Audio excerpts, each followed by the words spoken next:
By Ronald Bloom, AP sports writer. Moscow, AP. Lionel Messi stared, hands on hips, pain etched across a face once boyish and filled with limitless joy, now obscured by a brown beard and hardened by expectations for his nation unmet. 4 hours later and 950 miles, 1,530 kilometers, away, Cristiano Ronaldo's eyes were wide in anger as he shouted in protest just ahead of the final whistle, once again arguing with the referee. The tirade got Ronaldo his second yellow card that would have suspended him for the next match. No worries, Portugal's World Cup ended with a loss. Sochi, Russia, June 30th. Cristiano Ronaldo of Portugal reacts during the 2018 FIFA World Cup Russia round of 16 match between first Group A and second Group B at Fisht Stadium on June 30th, 2018 in Sochi, Russia. Photo by Alex Livisi, Getty Images. Saturday will likely mark the end of an era for the World Cup, a decade in which much of the hype and pre-tournament talk has been about the best players in the world, the Spanish league rivals who have evenly split the last 10 FIFA Player of the Year awards. Once again, both men have failed to replicate their club's success for their countries.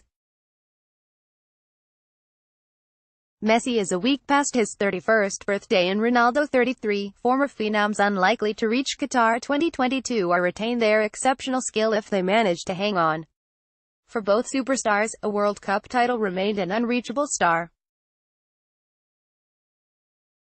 On Saturday, they were both outshined by a pair of Paris Saint-Germain teammates, France's Kylian Mbappé and Uruguay's Edinson Cavani.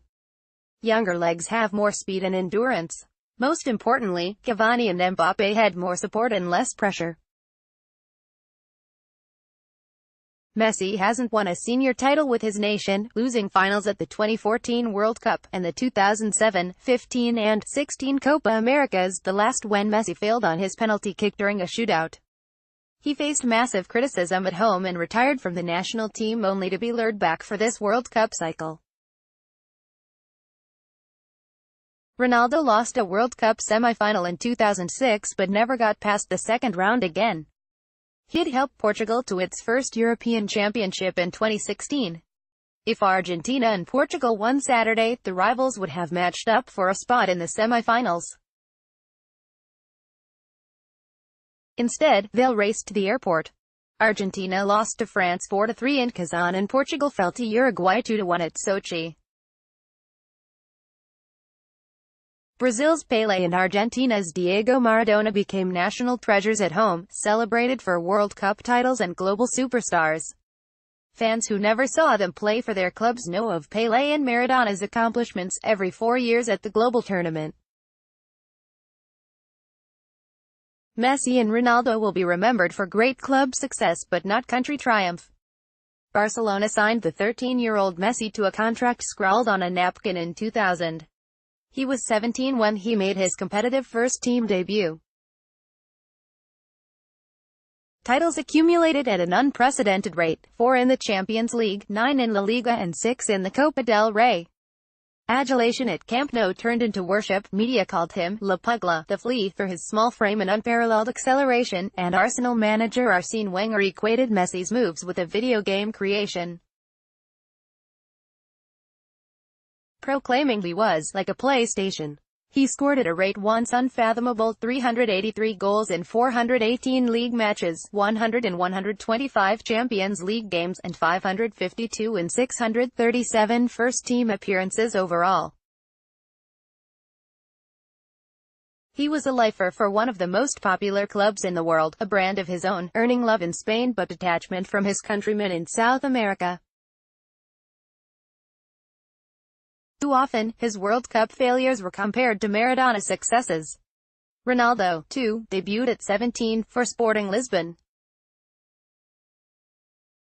His crossover dribble was already famous when Alex Ferguson snatched him for Manchester United ahead of the 2003-04 season and gave him the No. 7 of just departed David Beckham. After 6 seasons that included 3 Premier League titles, 1 Champions League and 1 FA Cup, he moved to Real Madrid and scored 450 goals in 438 matches, winning 4 Champions League titles, and the League and Cup twice each. He's set a Champions League record with 120 goals, leaving Messi a distant second. They were soccer's yin and yang, Messi understated and distant, Ronaldo flamboyant with a model girlfriend and attention-grabbing hairdos. They are global spokesmen, Ronaldo for Nike, Toyota and many more, Messi for the likes of Adidas and Pepsi. Ronaldo grew a goatee for this World Cup. He said it was because of a bet with Portugal teammate Ricardo Quaresma, but it coincided with the release of a commercial of Messi with a real GOAT, as in, greatest of all time. They have entertained, becoming household names in continents far afield, royalty of the internet age when satellites beamed their twice-a-week matches to homes, bars and laptops in ways Pelé, Maradona and predecessors couldn't envisage. But now their time at the top has come to an end. Mbappé, just 19, and others in the next generation are ready for leading roles. It is too soon to proclaim which will emerge to become the best. As dusk descended late on a midsummer Russian night, dawn was just ahead.